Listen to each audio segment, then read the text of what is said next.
Rome burned, and while its people screamed, their emperor sang. Or so the story goes. But the truth about Nero runs deeper than flames or fiddle strings. It's the story of a boy handed absolute power, who murdered his mother, silenced his enemies, and turned an empire into his personal stage. When the curtain rose, Nero's rule was a performance, and the audience bled.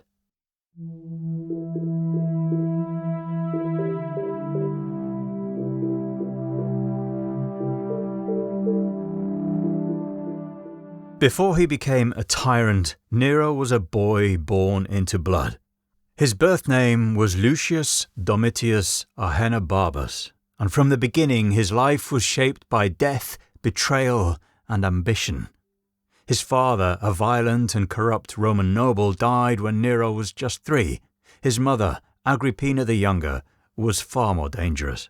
Sister to Caligula, niece of Tiberius, and great-granddaughter of Augustus himself, she believed power was her birthright. Banished during Caligula's reign and recalled when Claudius took the throne, Agrippina made her move. She seduced her uncle, married him, and convinced him to adopt her son. Nero became heir, bypassing Claudius's own biological son, Britannicus. At 13, Nero's path to power was sealed. 3 years later, Claudius was dead, poisoned, most believed by Agrippina, and her teenage son, just 16, became emperor of Rome. But Nero wasn't raised to lead. He was raised to obey. In public, the empire was held together by 2 men. Seneca, the Stoic philosopher tasked with shaping Nero's mind, and Burrus, the commander of the Praetorian Guard who kept the army loyal. Together they softened Nero's image. He lowered taxes, banned secret trials, and even played the role of humble ruler. But in private, something darker stirred.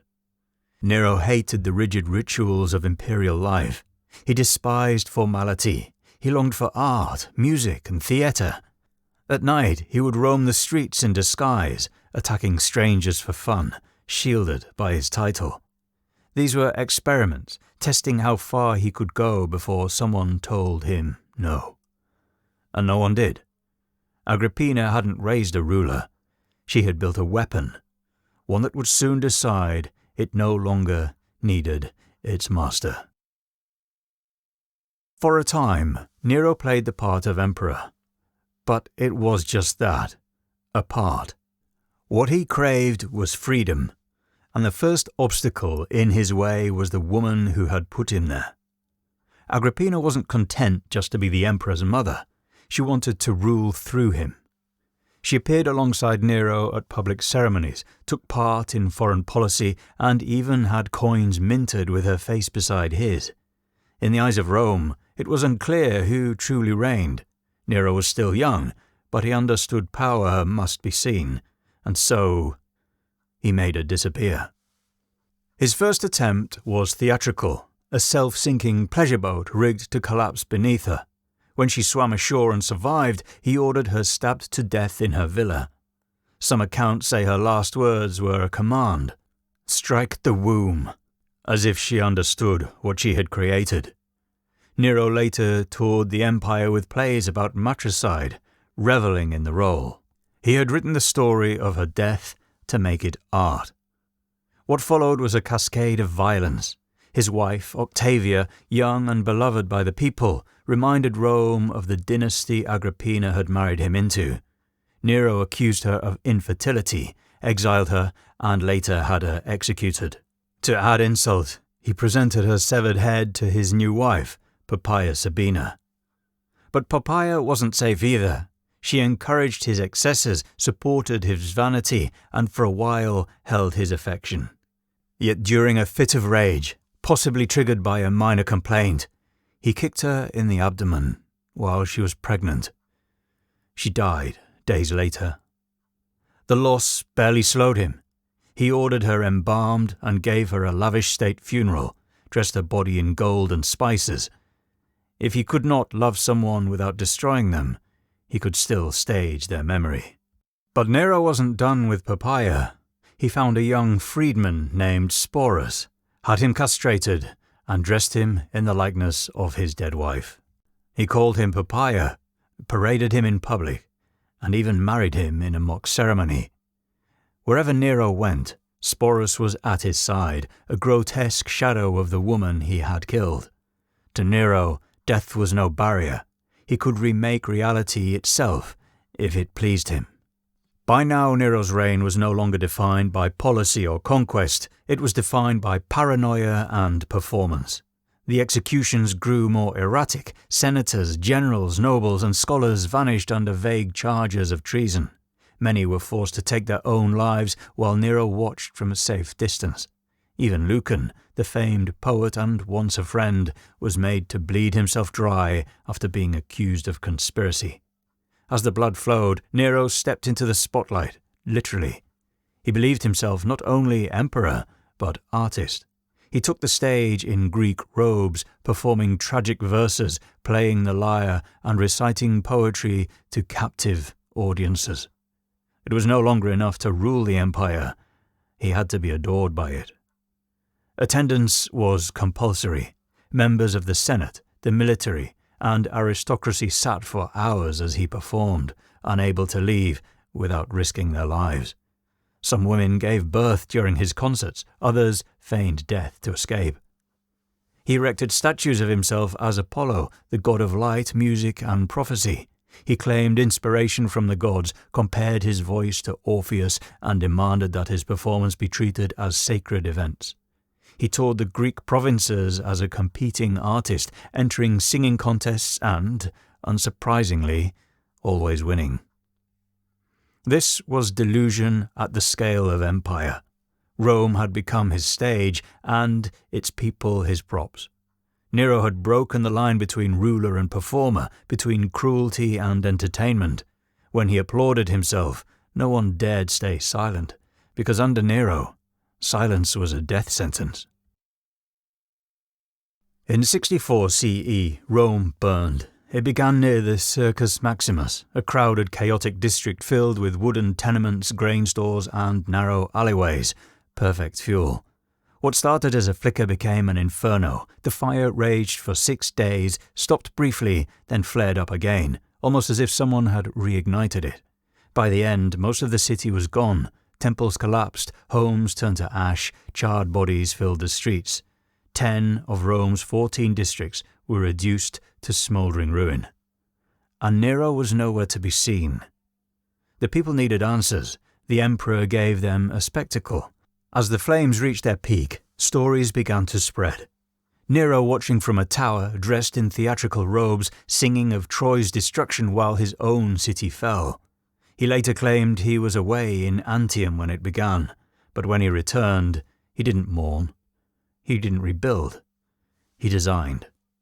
Nero saw the fire as an opportunity. The crowded, ugly Rome which he inherited could be wiped clean. In its place, he would construct a masterpiece, the Domus Aurea, the Golden House. It stretched across the city centre like a wound. Artificial lakes, endless gardens, rotating dining rooms, ceilings that rained perfume, walls of ivory and gold. And at the heart of it all, a colossus of Nero himself, sculpted as the sun god. It was a monument to megalomania. But the city was watching. People whispered. Had Nero started the fire himself? Had he ordered arson to clear land for his dream? The rumours spread fast, and the blame began to stick. And so Nero turned to distraction. He created a villain. He blamed the Christians, a growing sect already viewed with suspicion. They refused to honour the Roman gods. They spoke of a kingdom beyond the empire. They buried their dead in secret tunnels. Nero accused them of lighting the fire, and the punishment was beyond cruelty. Christians were torn apart by dogs in staged hunts. Others were sewn into animal skins, crucified, or set ablaze. Human torches to light Nero's evening garden parties. Guests laughed and drank beneath burning bodies. This was the first state-sanctioned persecution of Christians, and it set a precedent for centuries to come. The fire destroyed Rome, but what rose from the ashes was more terrifying than anything the flames had touched. Nero had used the city's ruins to make himself a legend. He rewrote horror as theatre, grief as opportunity, and death as applause. And in doing so, he crossed a threshold no emperor had before. He became something myth could barely contain. By the late 60s CE, Nero had ruled for more than a decade, and the empire was beginning to rot beneath him. The treasury was empty, drained by his endless games, the extravagance of the Domus Aurea. Taxes grew heavier, resentment spread, and revolt was lingering. The legions, once the backbone of the imperial power, saw a disgrace. The cracks widened into collapse. In Gaul, Julius Vindex raised an army against him. In Spain, Servius Sulpicius Galba was hailed as emperor by his troops. The Praetorian Guard, bought off by bribes and promises, abandoned the man they were sworn to protect. One by one, the pillars of Nero's rule fell away until nothing remained. The Senate moved quickly. In June of 68 CE, they declared Nero a public enemy, hostis publicus.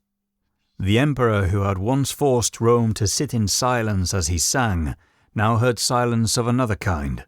No applause, no loyalty, only the sound of power deserting him. He fled the city in disguise, dressed in rags, accompanied by only a few trembling companions. Once the most powerful man in the world, Nero now crept through the back roads of his own empire, hiding in a villa outside Rome. There, rumours pressed closer than soldiers. He would be dragged to the Forum, stripped and beaten to death like a criminal. He would be erased as an enemy. Terrified, Nero begged those around him to end his life. None dared. His final act, like so much of his reign, had to be staged by his own hand. With soldiers closing in, he placed a dagger to his throat. Hesitating, he whispered to himself, "Is this what it has come to?" At last, with help from a secretary, the blade struck home. It was the 9th of June, 68 CE. He was 30 years old. His last words, according to legend, were "Qualis artifex pereo." What an artist dies in me. Nero's death should have closed the curtain, but it didn't.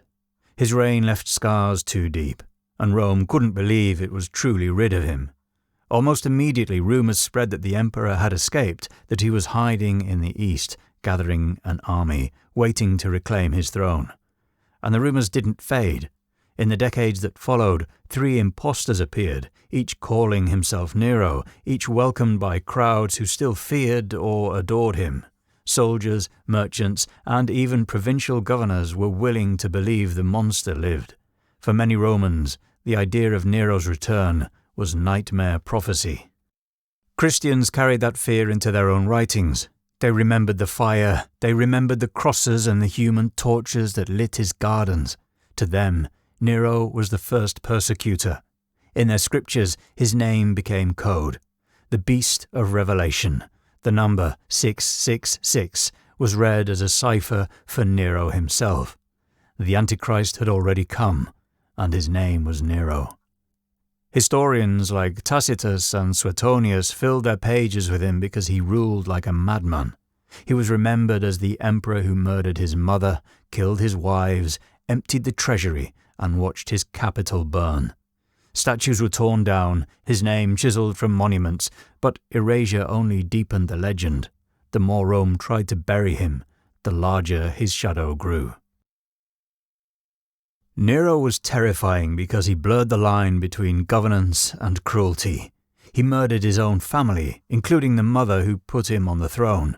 He drained the empire's wealth to fund his own excess, forcing the Roman people to live under crushing taxes while he built palaces for himself. He turned disasters like the Great Fire of Rome into opportunities for self-glorification, even if it meant scapegoating Christians and subjecting them to horrific executions. And he ruled not through respect or military strength, but through fear, paranoia, and the forced adoration of his subjects.